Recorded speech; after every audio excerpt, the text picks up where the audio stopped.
Hello and welcome to Billy Ho Sports. Well, it's Belmont weekend coming up. We got the third leg of the Triple Crown Belmont Stakes. Lots of huge stakes racing from Thursday to Sunday. One I am interested in is the Met Mile. We're going to cover that one today.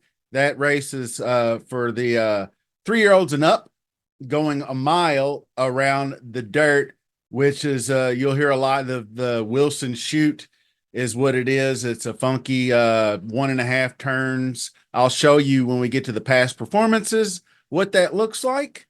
But we'll have horses like White Abarrio, National Treasure to talk about. So go ahead and click that subscribe button. I appreciate everyone getting on board over the last few days and get me over that 2K hump. So much appreciated.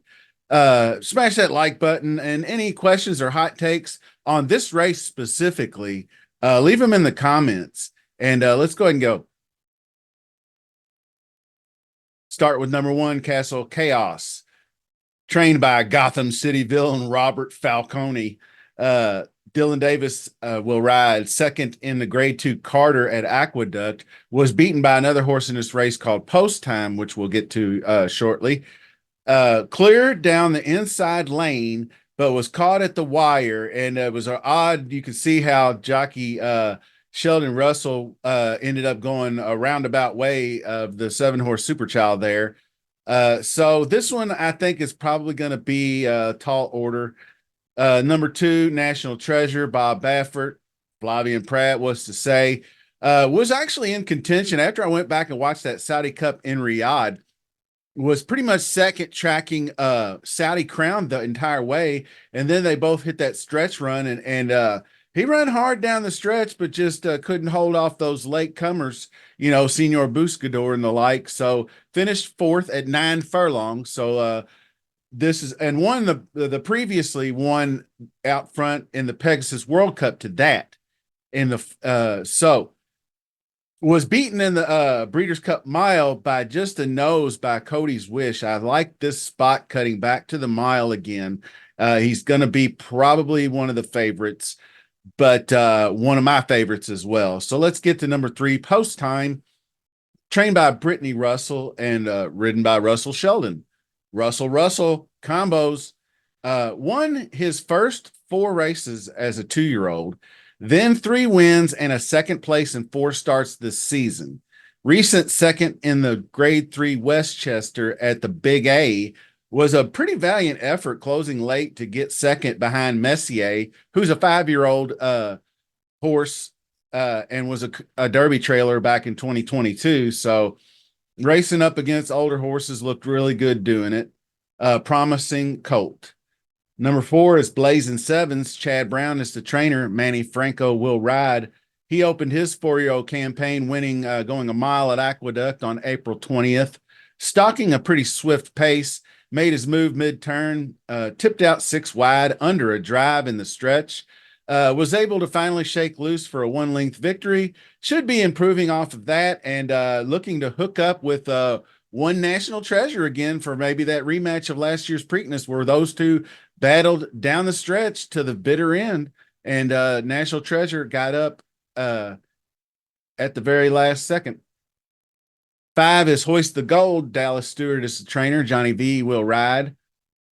Broke wide from the 11 post in the Churchill Downs Stakes on Derby Day. Stalked from the outside, but just came up empty in the stretch. He's faced the best of the best his entire career, but really hasn't run one like he did last year at the Cigar Mile, going this distance. He's got good speed, can get out front, but I just don't know if he can hang with the group, and especially like the horse that we'll mention next. And last is number 6, White Abarrio. That's trained by Rick Dutrow, ridden by Irad Ortiz. And didn't show up in Riyadh in the Saudi Cup. 10th place finish, just never was in it, never really engaged the field, just kind of sat there mid-pack and just, cobbled along there. Not a real good explanation, but I just think maybe he just didn't travel well, maybe had some jet lag. I don't know. He hadn't won a race since the Florida Derby when he was a 3-year-old. Then a 4-year-old, he had those two big wins, the Whitney and the BC Classic in November. Breezing at 4 furlongs at Belmont, so he should be fit and ready to go. So let's take a look at some past performances, and we're gonna make a few early selections, but I'm not gonna put anything in stone like uh, betting choices or anything like that. So let's see what we got. Okay, first off, let's discuss the Wilson Chute. As you can see, here's your diagram right here, and this is why you should always look at this because you never know how where the races are going to start. Like normally a mile chute would be like way back here, but this is the Wilson Chute, and it's coming out here, and it's got just this little mini sprint to this little half turn here, and then they're going to be cranking it around for the rest of the 1 turn mile around this corner. So with only 6 horses in the field, I don't think anybody's compromised. I heard discussions they'll take up to a field of 10. And I would say if you have like a field of 10, you definitely don't want the 9 and 10 posts because you really have to shoot out of there to get around that turn without getting caught wide.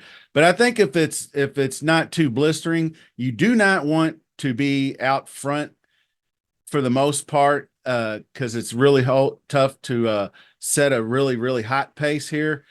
Number 1, Castle Chaos is going to be the longest shot in the race. I don't give him much of a chance. I know he ran second and he got beat by a neck by post time, but you saw that race and the way post time had to wheel all the way around the 7 just to catch him, and he had the sweet trip. There was only like 4 horses in the race, so that's a toss for me. This is my likely pick tentatively. Like I said, the actually I think that the Saudi race was a little bit better than I thought, and then obviously he ran the big one in January, so he wheeled back pretty fast and the travel as well. So I think he's been well rested since February and ready for one of these 109s again. I think there's no Cody's wish. White Abario, excellent horse, but I think this one's the one to beat. You can see all his speed figures. He's just runs really well on wet and muddy tracks. He does seem to be a bit compromised, like the muddy track at the Travers was at Saratoga and didn't really run his race there. So that is probably something to consider, but we'll see about that. Number 3, Post Time. There's the horse I was talking about. This horse is pretty interesting.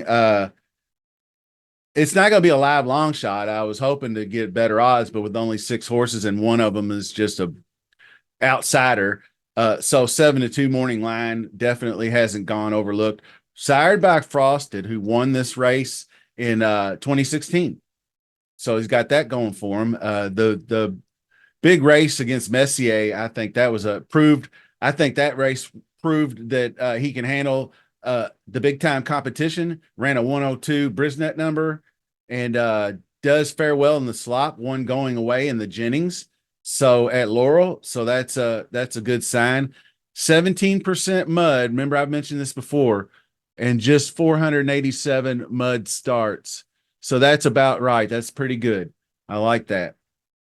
Blazing Sevens has several races at Saratoga. The 3rd just last July, going 1.125 in the Curlin, steady all the way across. Beat by Scotland though, and Scotland just kind of fell off toward the end. So Il Miracolo too. So I guess his Preakness race was just his biggest career effort that I can see. Well, I mean, obviously the Champagne way back in October of his 2-year-old season, is as big, but since then it's probably his best race. The 99 Brisnet number proves out, but sharp furlong workout, does press and is a good stalker. Chad Brown looking for a big weekend this weekend. Can't count him out fully. Is fit 5 out of 6 in the power rankings. So Hoist the Gold is 3rd in the power rankings. A horse I've always kind of liked ever since I saw him win this run. This Phoenix, I think, is as far back as it goes. it could be the being one of these races here. It had to have been the Phoenix that I remember watching them, and I was pretty impressed with the run and did not win on the lead. Can press, can sit back in a third or a second, like he did here, but just didn't fire. Like I said, broke wide, came out, did stalk, just wasn't his day in the slop. Could be better this time around, being like the second off the layoff. 20% trainer, beaten favorite, does have some early speed coming from the 5 hole. So maybe a good shot to be there. And here's White Abario breaking from number 6. I don't know what to make. If you just throw out this race, he's going to be your betting favorite. But that was his first off the long layoff. So this is going to be the second. So he runs in Riyadh, then travels home, then trains. But he's been training very hard. So shorter distance, he should be like first or second betting choice. 6-5 morning line. Got Irad Ortiz aboard. So I don't think you can go wrong with that. The bias, I don't know that this is going to be very much. It's just a mile distance. This is a different setup. So I'm not going to really look too deep into that. But we're going to go ahead and make some early on selections. And until further notice, National Treasure is going to be the pick. Then you have horses like White Abario, Post Time underneath. We'll see what the tote board does, but with just 6 horses in the race, if I can get even money on National Treasure, I'll just put a win bet on that and call it a day and hope for the best. And then maybe even try to single or just do something in a pick 5 or pick 3, pick 4, things of that nature. But that'll do it for the Met Mile preview. Hope you enjoyed it. Much more to come out, including the Belmont preview. We had the post draw for that, obviously, yesterday. So stick around. It's coming soon. Until then.